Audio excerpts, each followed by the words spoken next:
Ratusan tahun lalu, sebuah jalur lahir dari keramaian perdagangan berbagai bangsa. Kapal-kapal dagang bangsa Arab, Persia, dan India sibuk berlayar ke timur menuju Cina. Dan kapal bangsa Cina dengan muatan utama mereka, sutra, berlayar ke selatan dan barat.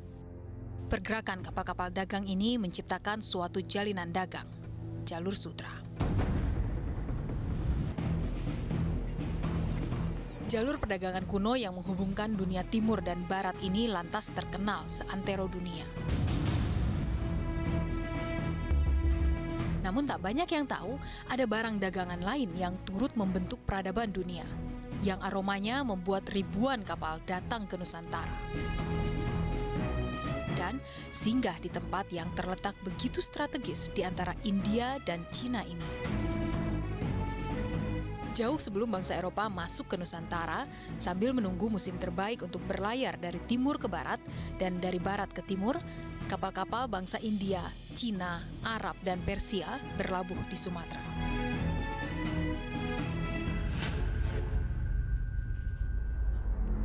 Di mana kala itu, pelabuhan dan bandar dagang penting di Sumatera dikuasai oleh sebuah kerajaan besar.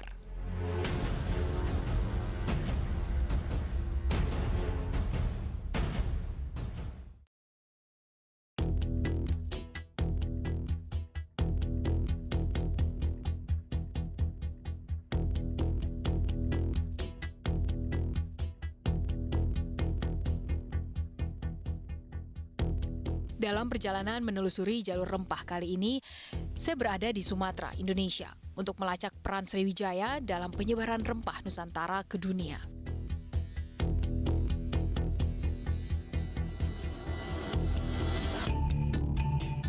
Sriwijaya, kerajaan besar yang diselimuti misteri yang tak kalah besar. Dari berbagai catatan bangsa Cina dikatakan bahwa pada abad ke-7, Sriwijaya berhasil menguasai rute perdagangan karena menaklukkan Selat Malaka.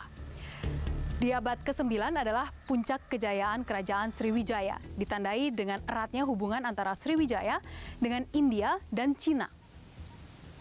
Situs Muaro Jambi ini menyimpan banyak cerita mengenai peran besar Sriwijaya membangun pusat pembelajaran Buddhisme di Nusantara. Sriwijaya ini memang menguasai sebagian besar wilayah Indonesia, itu terutama Selat Malaka. Nah, kebesaran Sriwijaya itu sebenarnya tidak lepas dari perdagangan, kemudian juga mengatur alur perdagangan yang mempertemukan orang-orang India dan Cina di Selat Malaka.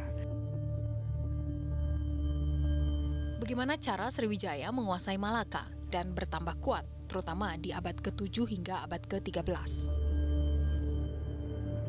Dia mengontrol pelayaran dari Nusantara, dari timur sampai barat sebelum nanti diperdagangkan di India, di Cina.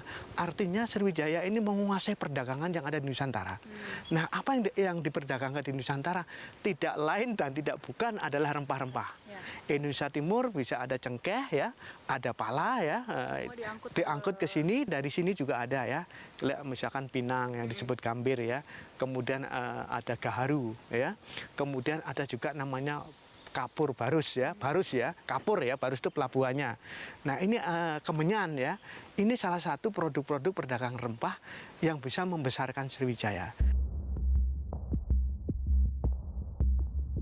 Bersama Pak Agus, saya melihat sisa-sisa kebesaran Sriwijaya di situs Muara Jambi.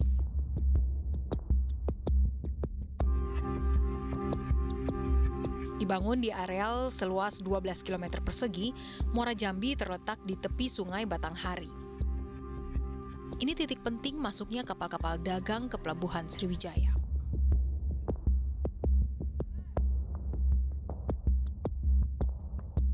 Hingga kini, situs ini adalah tempat penting bagi umat Buddha di Indonesia.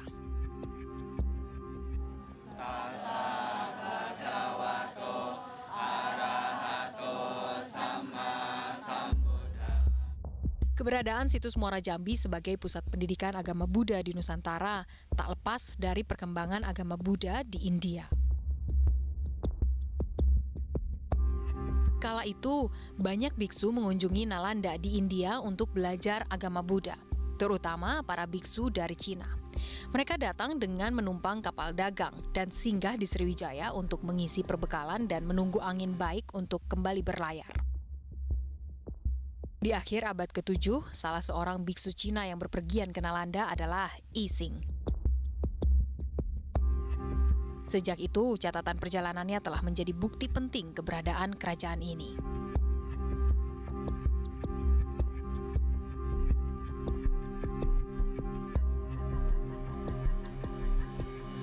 Artinya yang mensupport pendidikan ini adalah Kerajaan Sriwijaya, dan ini dijelaskan juga oleh Ising. Ketika mereka berangkat dari Cina, ya Tiongkok, kemudian dia singgah dulu di Srifusi. Nah, Srifusi dalam literatur diidentifikasikan dengan Sriwijaya dan sempat beberapa bulan untuk belajar di sini.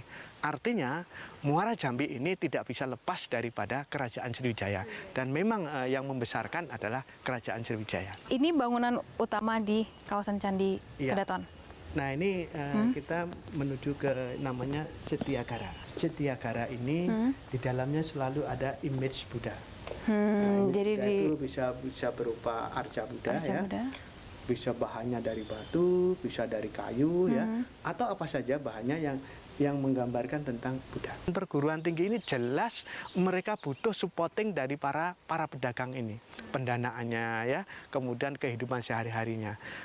Nah, peran perdagangan rempah ini penting karena yang menghubungkan antara Nusantara, Swaradwipa juga, ya, ke Tiongkok, kemudian ke India, itu kan kapal-kapal dagang. Kapal-kapal dagang yang membawa rempah-rempah. Kalau kita mengirim rempah-rempah ke India dan Tiongkok, Tiongkok membawa kain sutra dan keramik, seperti itu. Jadi keberadaan dari perguruan tinggi Swaradwipa ini tidak bisa dilepaskan daripada perdagangan rempah-rempah.